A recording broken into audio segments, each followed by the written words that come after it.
afternoon, everyone. Good afternoon. Thank you for coming. Thank you for being here today. We'll be providing an additional update as we have moved now into the investigation phase of this tragic incident. I'll be making some prepared remarks and will not be taking questions.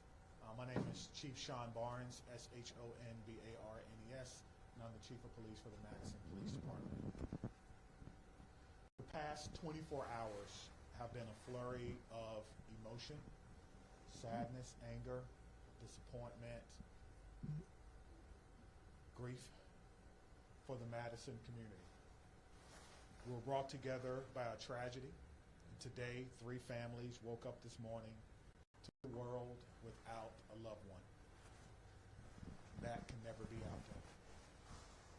In the midst of this tragedy, our community has come together in an incredible demonstration of support from Madison and indeed the state of Wisconsin and our nation. I cannot express enough gratitude to the many emergency response agencies who provided direct support to the Madison Police Department.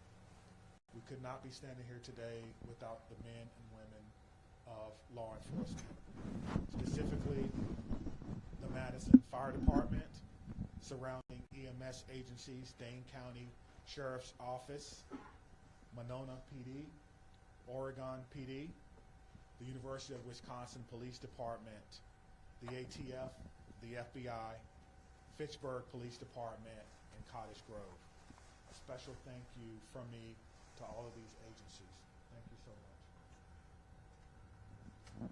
These agencies and many others responded to the scene and or took calls for service within the city of Madison to allow us to focus on this tragic incident.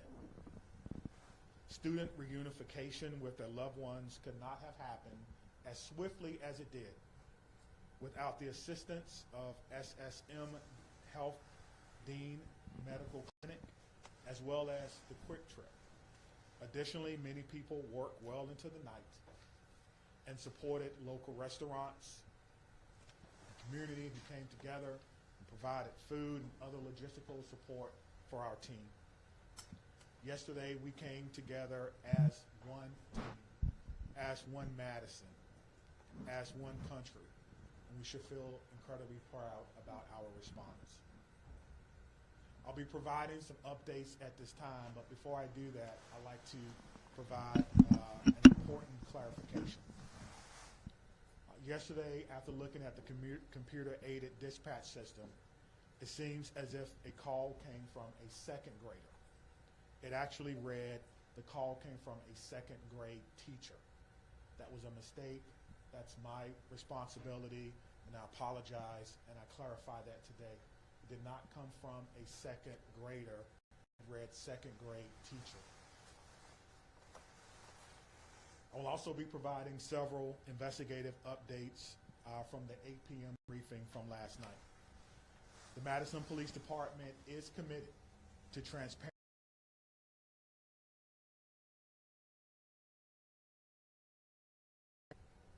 This must be balanced against our commitment to the victims of this horrific crime and the need to do a thorough and complete investigation. As a result, I recognize many of you may have questions that I cannot answer at this time. I ask for you to keep the victims in your mind and respect their right to a thorough investigation. I also will not be taking questions at the conclusion of this press conference, but your pre-submitted questions serve as the basis for updates that we're providing for you this afternoon. If your question is not answered, it is due to an ongoing investigation. Okay. We know a document has been widely shared on social media. At this time, we cannot verify its authenticity. We have detectives working today to determine where this document originated and who actually shared it online. At this time, we cannot verify the document. We ask that you not share the document or spread any information that may be false. Our department will provide an update on this document when we can. There are always signs of a school shooting before it occurs. Some of you have reached out about Rupnow's social media activity prior to yesterday's shooting. We're looking into her online activity. We're asking anyone who knew her or who may have insights into her feelings leading up to yesterday to please contact the Madison Area Crime Stoppers. Again, anyone who may have knew what she was feeling or going through at that time, please direct those inquiries to Madison Area Crime Stoppers. That number is 608-266-6014 or at P3 Tips. We will not be releasing specifics about these social media accounts at this time. Identifying a motive is our top priority, but at this time it appears that the motive was a combination of factors. Again, we cannot share that information at this time because we do not want to jeopardize the investigation and those who are currently cooperating with us. All patients, the 911 calls are the record of the 911 Communications Center, and the operating procedure is not to release documents in open and active investigations.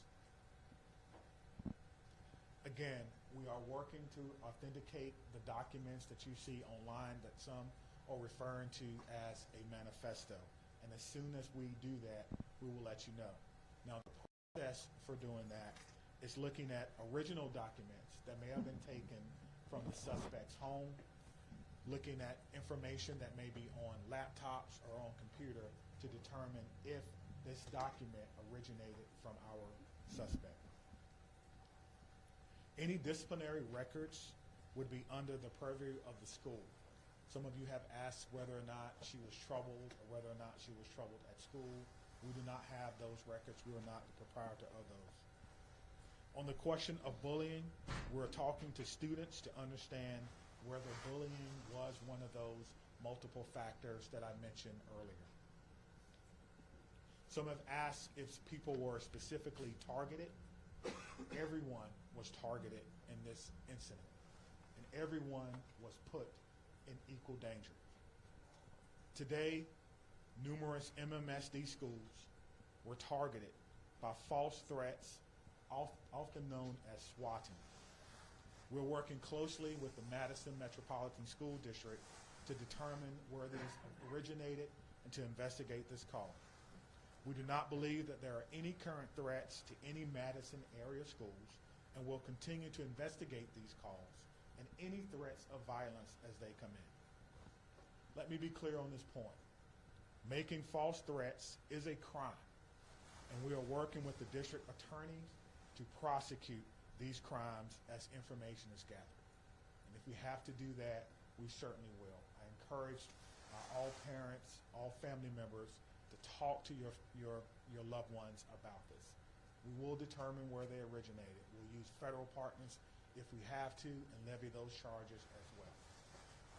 As we continue to investigate what happened yesterday, we're keeping the victims and their families in the front of our minds. We want to thank the countless people and organizations who've reached out to support them, as well as the Dane County Victim Witness Unit and the Dane County Emergency Management, who provided direct support to the families. To the Abundant Life Christian Academy, this is a hurting and haunting situation, and the many survivors will need our continued support, and we pledge to give them that in the days, months, and even years ahead. As a community, we must not allow violence or any act of violence to define us. We refuse to allow hate or destruction to win in this city, but rather we will honor our survivors, our victims, through love, support, and the Madison way. Please continue to take care of yourself and take care of each other. At this time, we have several officers who are working today who was working yesterday. They were given the opportunity to stay home, what we commonly refer to as an administrative day. They were offered peer support, emergency assistance program through our city. Those officers chose to come to work today to serve their community. So at the end of my remarks, I'm going to find each and every one of them, personally shake their hand, and thank them on behalf of a grateful city, and a grateful administration, and a grateful department and profession for their act of selfless public service. Thank you.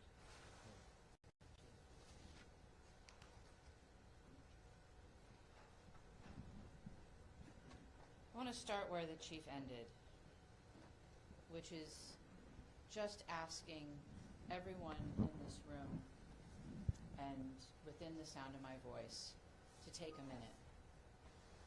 It's been an incredibly difficult 24 plus hours at this point in time.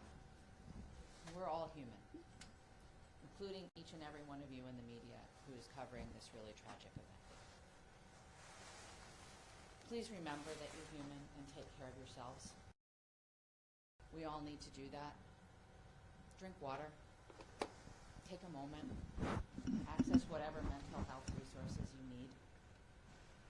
Because that's our job now, is to take care of ourselves so we can take care of each other and our community.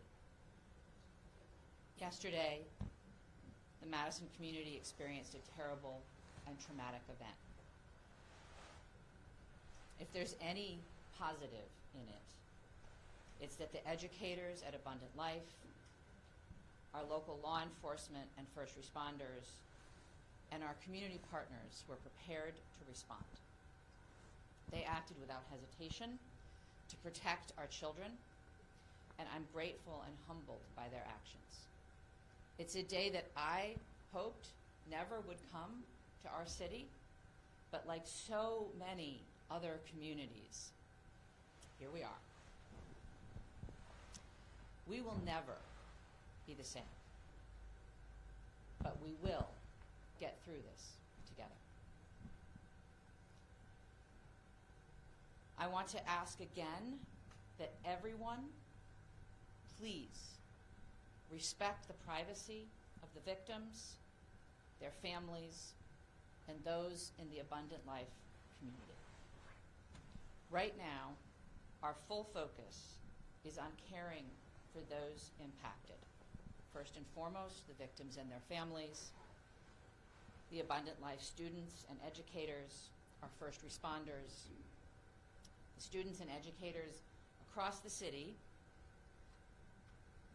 who woke up this morning and went into a school building not knowing if they would come home tonight.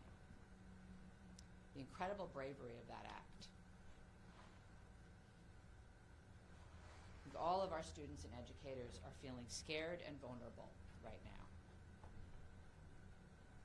We are also trying to care for our whole community because I believe we are all fearful and grieving and impacted. Madison is working closely with Dane County, with community partners, with state and federal government resources to provide support and counseling to all those affected.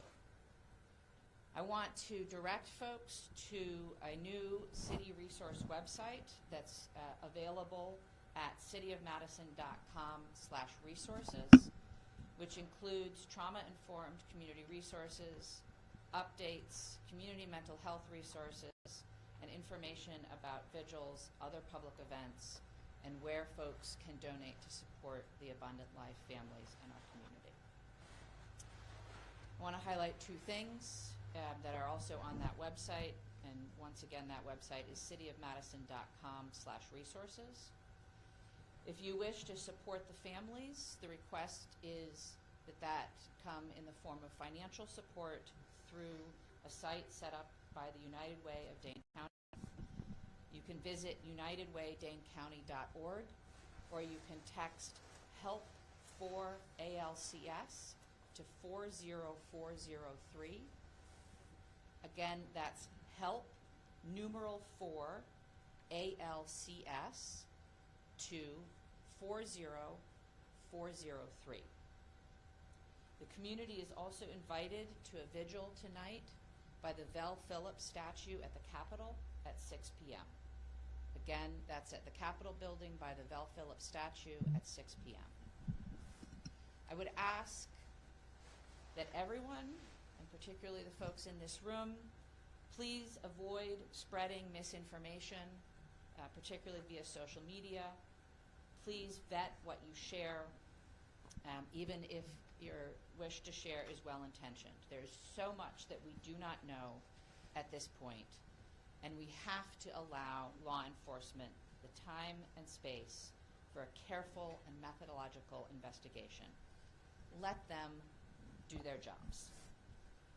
And above all, please respect the victims, respect the families, respect the school community, particularly on social media. I want to say a huge thank you again to all of our partners and those across the country who have reached out for support and well wishes, including President Biden, who I talked to yesterday, Senator Baldwin, who I talked to yesterday, Congressman Pocan, Governor Evers, who called, and many others at every level of government and all across our community. I want to thank most particularly our first responders and everyone who mobilized yesterday to help, and certainly Madison Police Department and the many law enforcement agencies that were mobilized, the Madison Fire Department, the Sheriff, the State Patrol, the FBI, the ATF. I want to thank our hospitals that cared for the victims and the medical staff there.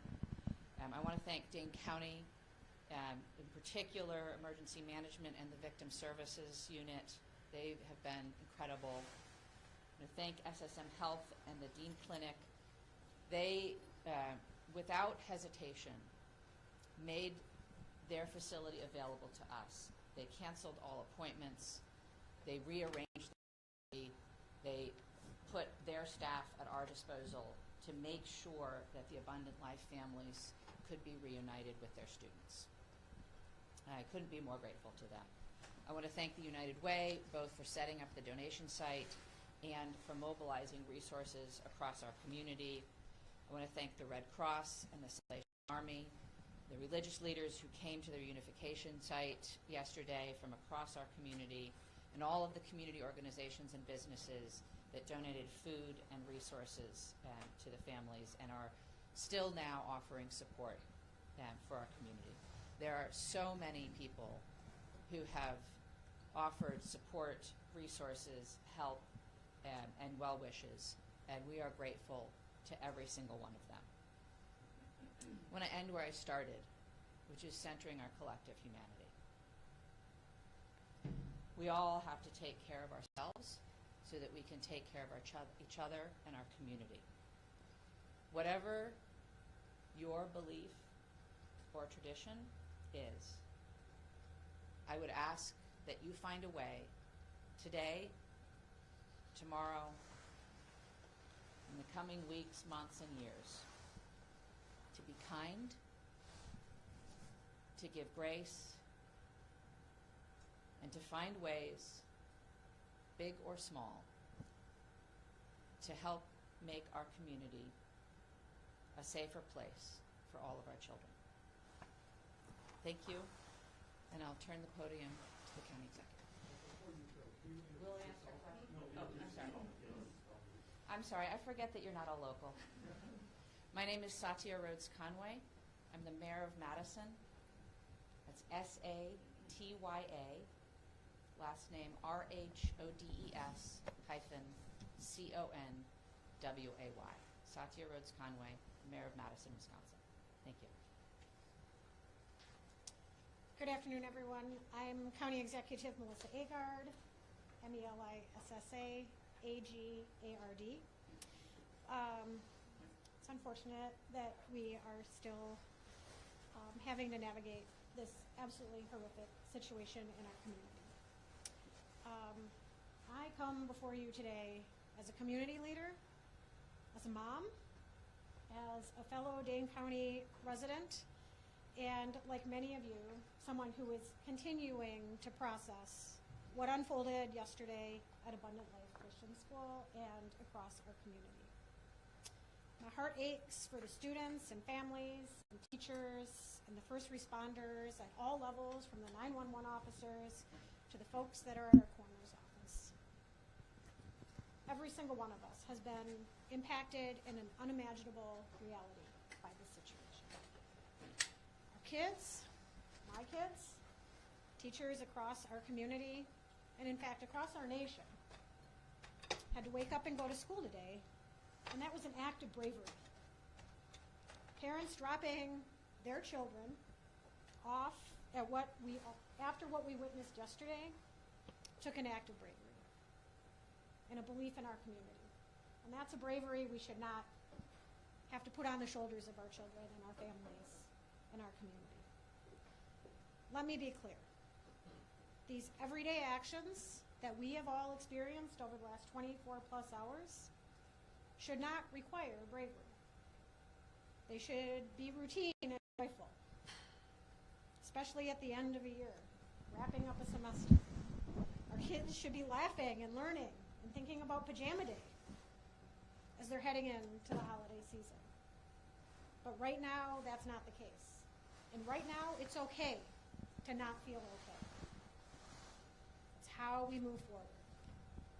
And for some, the weight of this tragedy is overwhelming. I'm sure they're feeling sad and anxious and numb. We've heard that even from our police chief.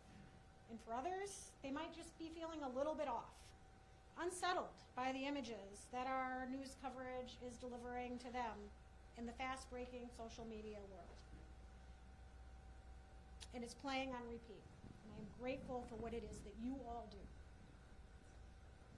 But this is impacting people in a different way. And I want you all to know, and people across our community, that their feelings are valid and they are not alone. Seeking support, talking to someone you trust, simply admitting that you're not okay is not a sign of weakness. It's actually a sign of strength.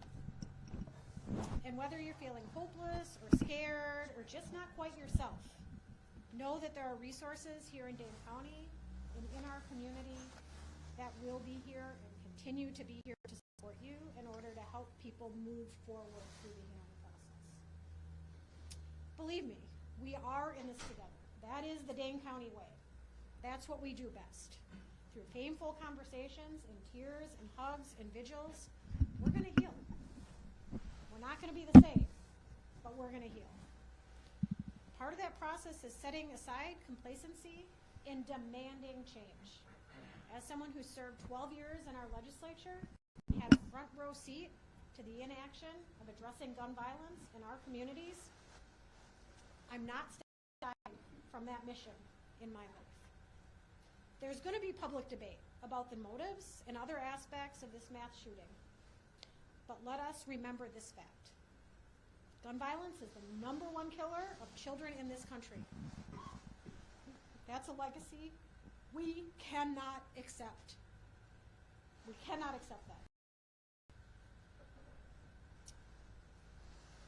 Part of the reason I feel so pained by this tragedy is that mass shootings feel like something that's ominous and hovering, and we're all wondering where and when the next one is going to occur. And guess what? It happened here. It happened right here.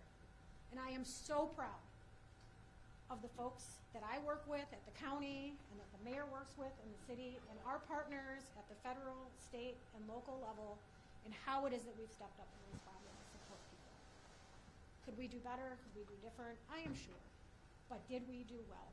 I am proud of the work that has been done in this community over the last 24 hours. And I assure you all today that we are going to continue to work like hell to stop future tragedies and to support our community that has been harmed by these actions. And for anyone that's out there listening, anywhere in this amazing world that we live, Whether you're grieving, or you're scared, or you're angry, or you're unsure, or you're curious, take care of yourself. Take care of the people who you love and whose lives you touch. Talk to someone, anyone. If you're not comfortable calling a number, there is someone in your life you can reach out to. No one is alone through this. We are strong in Dane County, and together we're going to get through this. And I know that there are questions that we all want answers to.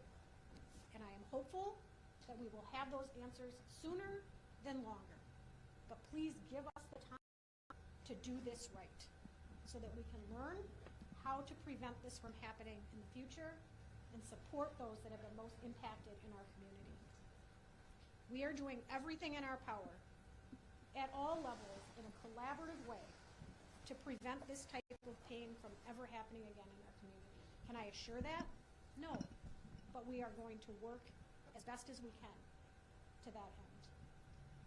So thank you to each of you for carrying these stories, for taking care of yourselves, and for delivering these messages to the people in our community that just want one more piece of information. Thank you for being here. Right. The county executive and I will take some questions. We obviously cannot answer questions about the investigation, but happy to take others, and we'll turn to Dylan. Sure. Lucas from the State Journal. As a former lawmaker, can you just talk generally about what the laws are within Wisconsin in terms of children's access to guns? Our laws in Wisconsin are far too lax when it comes to access of guns by children. And I do believe that we should have safe storage laws. We should have background checks. We should have red flag bills.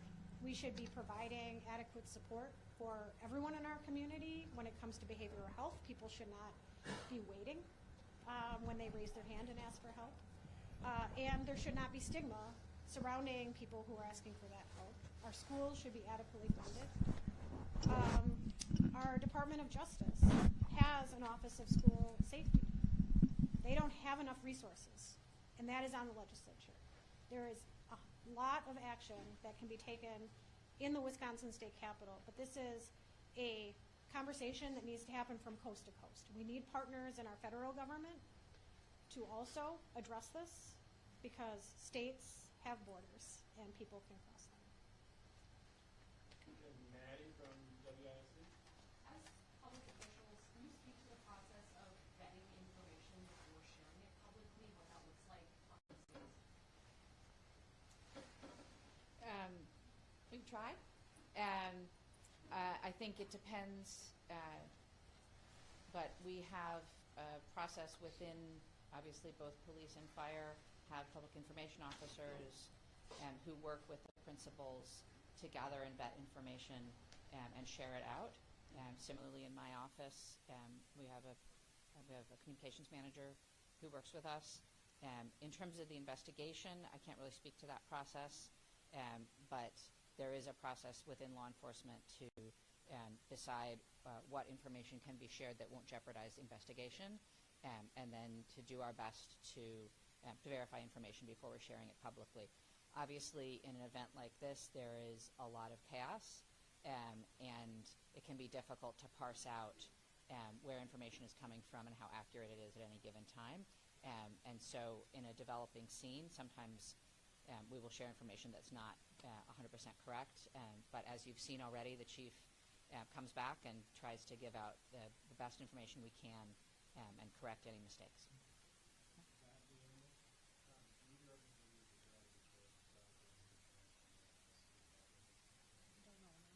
I think it's far too early to comment on that. As the investigation proceeds, I think law enforcement will take the steps necessary, but we don't know nearly enough yet.